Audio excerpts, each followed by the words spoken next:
Bonjour à tous, bonjour à vous tous. Bon, ok, je suis un peu toute seule. En fait, j'ai un peu l'impression d'être au milieu du cosmos. Mais c'est peut-être pas faux finalement. Je me suis posé de drôles de questions ces derniers temps. Où sont les limites de l'univers? Est-ce que l'espace et le temps sont constants? Est-ce qu'une heure passée sur une planète lointaine peut être l'équivalent de plusieurs années passées sur Terre?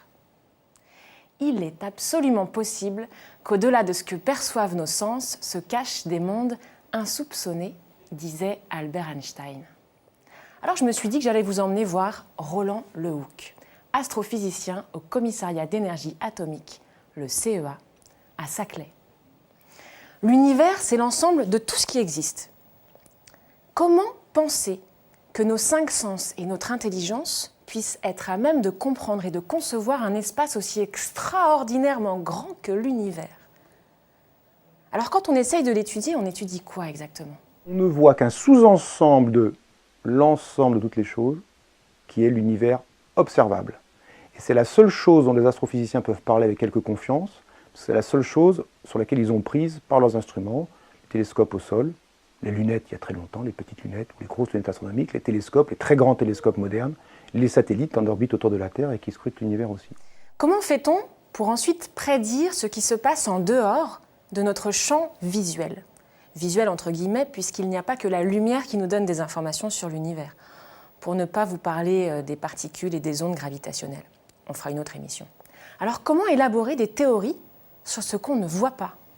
Il faut d'abord bien comprendre que l'univers observable, c'est le seul volume d'espace-temps auquel les astrophysiciens ont accès par leurs instruments.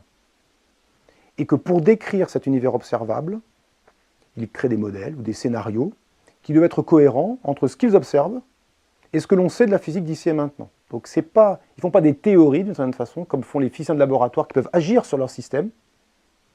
Ils font un scénario ou une représentation cohérente entre ce qu'ils voient et ce qu'ils savent de la physique de laboratoire. Vous voyez que de ce point de vue-là, l'univers est un système très particulier, parce qu'en physique expérimentale habituelle, le physicien, on a l'impression qu'il se met à l'extérieur du système, il regarde son système un peu de l'extérieur, il peut le solliciter, il peut le dupliquer, ça fait partie d'ailleurs de la méthode expérimentale, la reproductibilité des expériences, et il peut le regarder sans interaction, ou en touchant exactement comme il le veut, en le chauffant un peu ici, en le refroidissant un peu là, en mettant un champ électrique ici, en le secouant, bref, en faisant ce qu'il veut, mais comme de l'extérieur.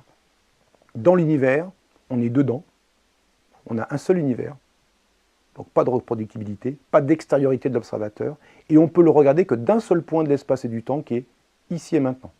Et alors, est-ce qu'on est capable, avec ce qu'on connaît de la physique d'ici et maintenant, de démontrer que l'univers est infini? Mais il ne faut pas confondre le modèle et la structure finie observable à partir duquel le modèle a été construit. Donc ce modèle parle de choses à des distances infinies, à des distances extrêmement grandes, plus grandes que le rayon de l'univers observable, mais il n'en parle avec quelque confiance que parce qu'il fonctionne bien dans l'univers observable.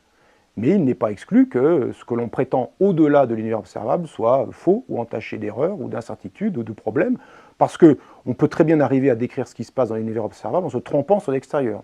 Un exemple, imaginez-vous dans une pièce où il y a une fenêtre et vous voyez des arbres autour de vous. De cette fenêtre, vous ne voyez que des arbres. Vous êtes cloué dans cette pièce, vous ne pouvez voir ce qu'il y a dans cette pièce évidemment très facilement, l'extérieur que par la fenêtre. Et vous essayez de bâtir une représentation de votre univers. Vous pourriez très bien vous dire, eh bien dans l'univers, il y a une seule pièce, celle où je suis, entourée par des arbres jusqu'à l'infini.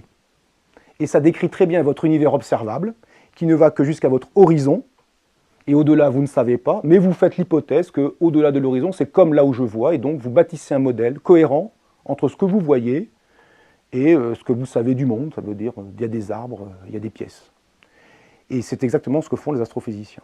Ça veut dire en quelque sorte qu'on fait l'hypothèse que les mêmes lois se répètent de l'infiniment petit à l'infiniment grand. Vous savez que ça, c'est une question qui m'intéresse grandement. Mais est-ce qu'on a des arguments scientifiques qui vont dans ce sens-là? Mais ça peut ne pas être vrai.